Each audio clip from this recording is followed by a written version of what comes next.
الله پاک فرمایي چې ما انسانان او پیریان صرف د خپل عبادت لپاره پیدا کړي. د پیریانو د انسانانو تخلیق الله د خپل عبادت لپاره کړ. نور سيزونه الله پاک د انسان لپاره پیدا کړي، بلکې ټوله دنیا الله انسان لپاره قائمه کړې ده او انسان د خپل ځان لپاره پیدا کړي، د خپل عبادت لپاره.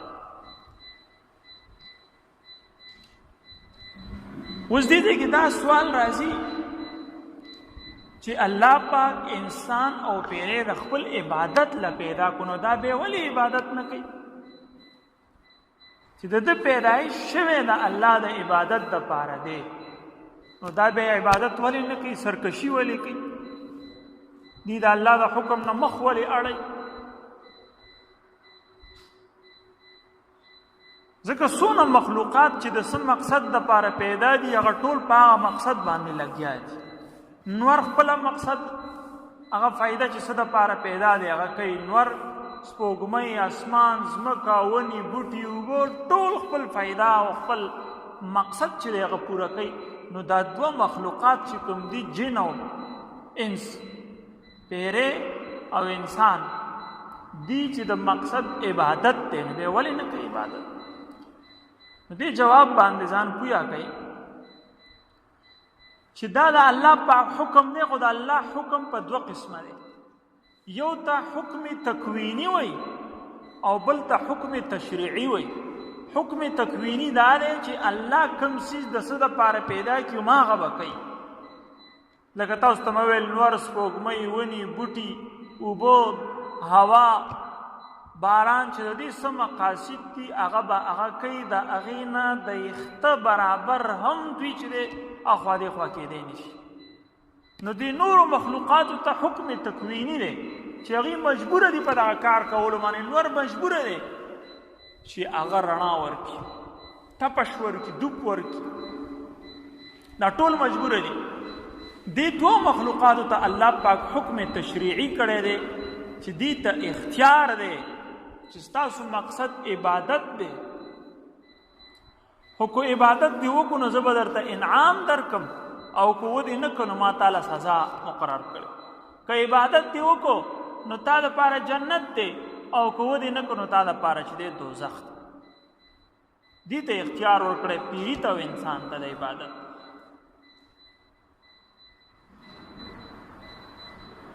شاه ولی الله محدث دهلوي رحمه الله فرمایي چې انسان که چرته انسان او پیری دا مستقل عبادت کوي، د الله عبادت نه پرېږدي، په صحیح طریقې کوي، نو د دا به همیشه د مزاج به صحیح د مزاج به نه خرابېږي تر دې چې دا الله پاک خپل فادخلي فی عبادي وادخلي جنتي جنت ته داخل کړي.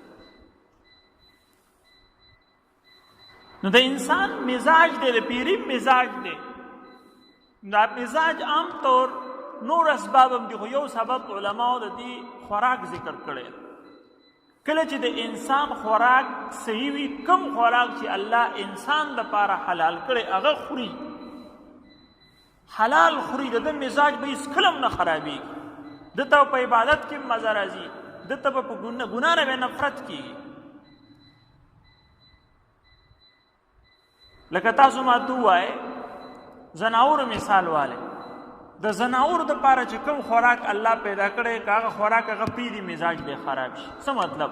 غوا ده، میخه ده، اوښ دی، د دوی مزاج د دې دپاره کوم خوراک دی؟ ګیا ده، بوتاوه ده، بوستي وغیره. که چېرته دا غوښه خوراک شروع کړي نو لږ وخت بعد به د دې مزاج خراب شي، دا به ژوندی هم پاتې نه شي. دغه شان د چا دپاره چې الله غوښه خوراک پیدا کړی، شیر دی، شرمخ دی، دا سپي دي، دا درندګان دي، د دې خوراک د بل وینه څکل دي او غوښه خوراک دی.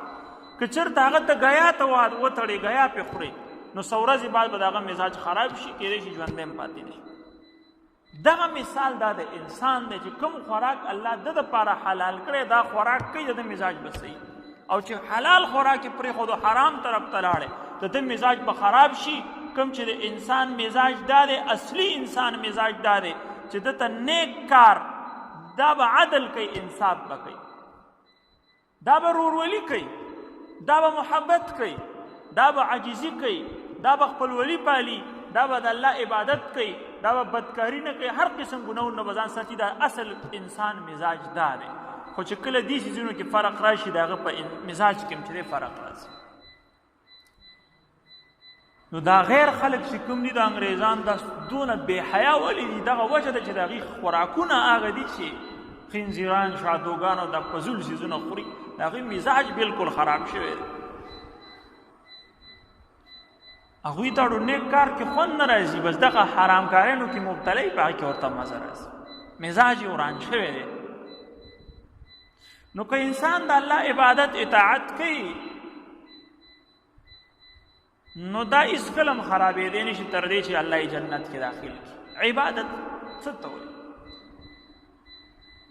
یو خو عام معنی ده. یو شاه ولی الله رحمت الله علیه فرمایي چې دا 4 خصلته په یو انسان کې، دا د ټول امتونو کې دا 4 خصلتونه، دا یو مجموعي 4 داسې خصلته دي چې د اول نواله تر د اخره پورې دا خصلتونه دا په یو انسان کې، نو دا د عبادت مجموعي معنی ده.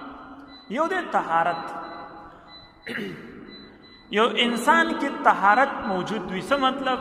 یعنی د دا خپل بدن هم پاک ساتي او خپل عقیده او مزاج هم پاک ساتي.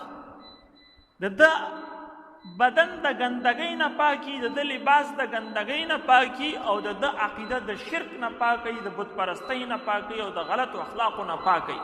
دې ته ویلی شي طهارت. دا د عبادت اولی درجه ده. او دویم اخبات دی. اخبات ویلی شي عجزۍ ته، چې انسان کې عجزي. الله پاک ته عاجز انسان خوښ دی، ځکه انسان چې کله تکبر کوي خپل پیدایش باندې غور کوي. من نطفه الله پاک دغه ځای نه پیدا کړ، معمولی قطرې نه. نو عاجزي الله خوښه ده چې انسان یې کوي. نو دا یو عبادت دی چې انسان عاجزي کوي، دا مونځ کوي، دا روژه نیسي، دا ټول د عاجزۍ علامات دي چې انسان یې کوي. او دا خپل زړه نه هم چې دی زړه کې هم عاجزي راولي. بل څیز چې دی په انسان کې موجود وي هغه عدالت دی، عدل دی، انصاف دی. کله چې انسان عدل کوي، انصاف کوي، دا حق ته ګوري، دا دې ته نه ګوري، قام ته نه ګوري، نه کلي ته ګوري، نه ملک ته ګوري، نه ژبې ته ګوري، نه قبیلې ته ګوري. بس د کار د حق څه دی. جہاں حق ہوگا وہاں یہ ہوگا، اور جہاں باطل ہوگا یہ اس کے خلاف ہوگا. دې ته ویلی شي عدالت.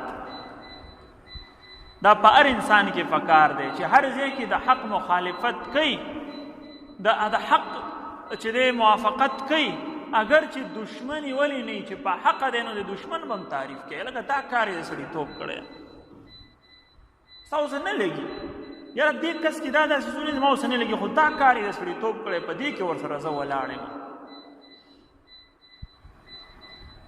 او که په باطله دی که پلار دې مي مرګرتیا به یې نه کې، دې ته ویلی شي عدالت. پلار مې په ما احسانات کې، خو دا کار یې غلط دی، بس غلط ته غلط ویم ځکه زه د حق مرګرتیا کوم. مطلب دا دی چا سره زیاتې کوي، بل چا سره ظلم کوي، یو غلط کار کوي، مطلب دا نه دی چې ته هغه نه بدله والی، خو صرف دومره دی چې حق به ورته نه وي، نه به ورته صحیح وي. د هغه مرګرتیا به په دې غلط کار کې نه کې. هغه د چا په قتل پسې روان دی، ته پلار مې یوازې روان دی، د شپې زم ورسره ځم، نه ته ګناهګار یې، ته د هغه مددګار یې، تا ته به پوره د قاتل هغه سزا میلاویږي.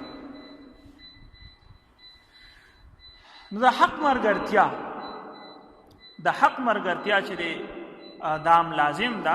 دا څیزونه د عبادت هغه علامات دي چې په انسان کې موجود وي. دا گویا کې عبادت طرف ته روان دی. بعضو کسانو دا هم ویلی دي چې لیعبدون مطلب لیعرفون دی چې الله پاک فرمایي چې ما انسان او پیری پیدا کو چې ما وپیژني زه څوک یم. نو چې کله انسان الله پاک وپیژني نو بیا به د هغې شرک به هم نه کوي، نه به د هغه نافرماني کوي.